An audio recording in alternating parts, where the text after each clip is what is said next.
another town that night, 2 hours away if the roads were clear. Not for anything fun, just work. I'd been at the office too long, and by the time I wrapped everything up, it was close to midnight. I thought about staying over, but if I did, I'd be late for the morning meeting. Couldn't risk that. So I got in the car, lit a cigarette, cracked the window, and headed for Route 9. That highway cuts through the hills. Quiet, no traffic. Just winding roads and trees on both sides. I'd driven it plenty of times during the day, never this late. People talk about Route 9 like it's got a reputation. Strange stories, accidents, people vanishing, folks swearing they saw someone walking when no one should have been there. I always laughed it off, but that night, it didn't feel like a joke. About 20 minutes in, I saw something move on the shoulder ahead. Just a shadow at first.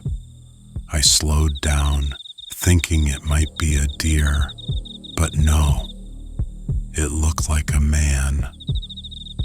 He was standing there in a dirty jacket, head hanging low, one arm bent like it was broken. I flicked my high beams on, but the moment the light hit him, he was gone. Not like he ran, just gone. I told myself maybe it was my eyes playing tricks.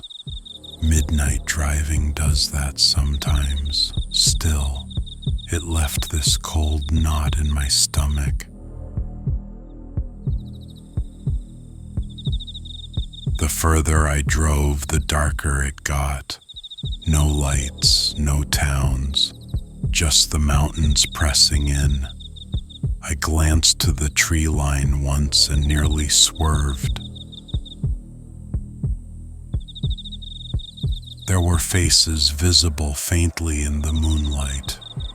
Not solid, not clear, but pale shapes peering out between the branches, like people standing shoulder to shoulder in the woods, watching the road.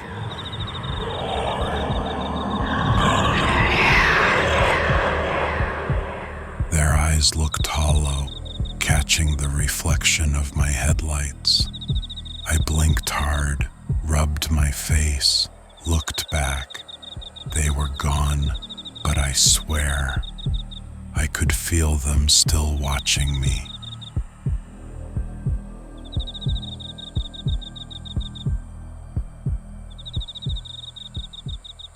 A few miles later, I came up on a sharp curve.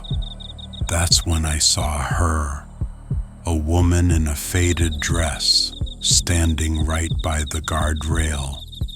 Her hair was long, tangled, and her head was tilted like her neck couldn't hold straight anymore.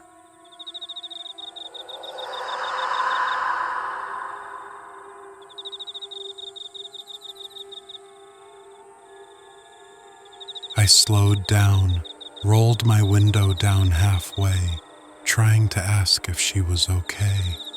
But when I passed, she turned her head toward me, and her face wasn't right. Her mouth was stretched open, too wide, like she was screaming without a sound. I punched the gas and didn't look back. The road straightened out, and that's when I saw flickering lights ahead, like hazard flashers. Relief hit me.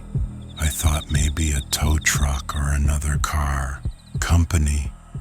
But as I got closer, I realized it wasn't a vehicle at all. It looked like an old yellow bus, tilted sideways into the ditch. Windows shattered, the back door hanging open. Inside, shapes shifted, dozens of them. Pale figures pressed against the glass, their hands smearing the windows as if they were trying to get out. And then the lights blinked out, and the whole thing vanished. Just empty ditch, no bus.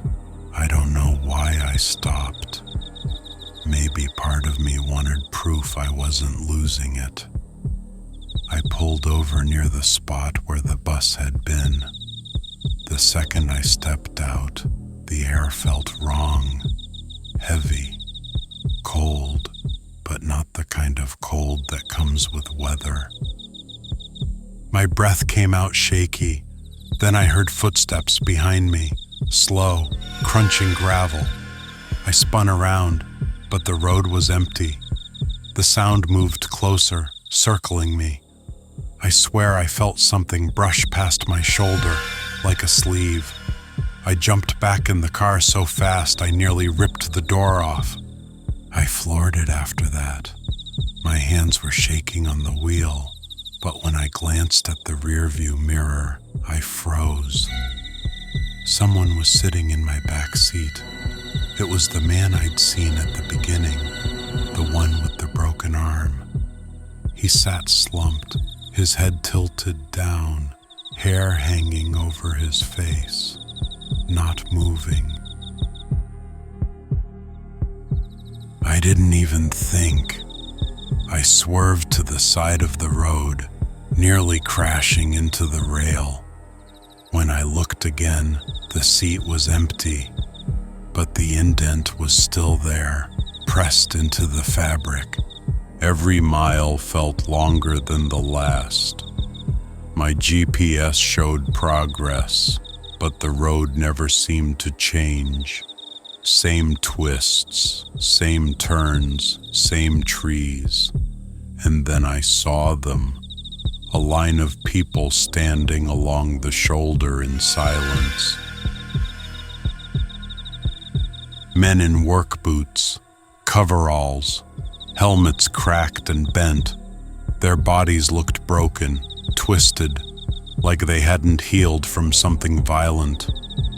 One by one, their heads turned as I passed, their eyes glowing faint in the high beams.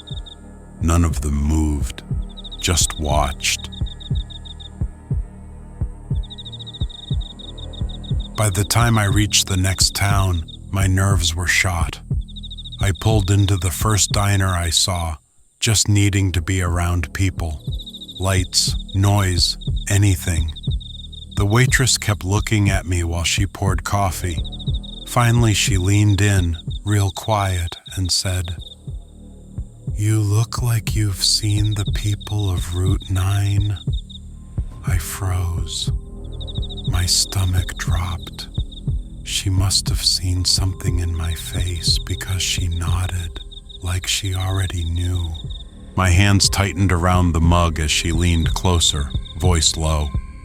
Long time ago, a bus carrying night shift workers crashed out there. Mountain Curve took it. They say no one made it out, not one. Bodies were torn apart. Some never even found their heads. And the rescuers, they said the crash didn't kill everyone right away. Some of those workers, some of them were alive for hours down there in the dark, crushed in the wreckage, calling out for help. Their voices echo in the hills all night. By the time daylight came, every single one was gone. She said sometimes people see them, walking that road, waiting, like they're still trying to flag down cars that never stop. Sometimes it's just one man in the road. Sometimes the shadows at the guardrail. Sometimes it screams in the wind. She stared at me hard, like she knew exactly what I'd seen. Then she just said, "Best you don't drive that road at night again." I sat there, holding my coffee, hands shaking, and for the first time that night I realized I hadn't seen just a man. had driven through a place where the dead still wanders,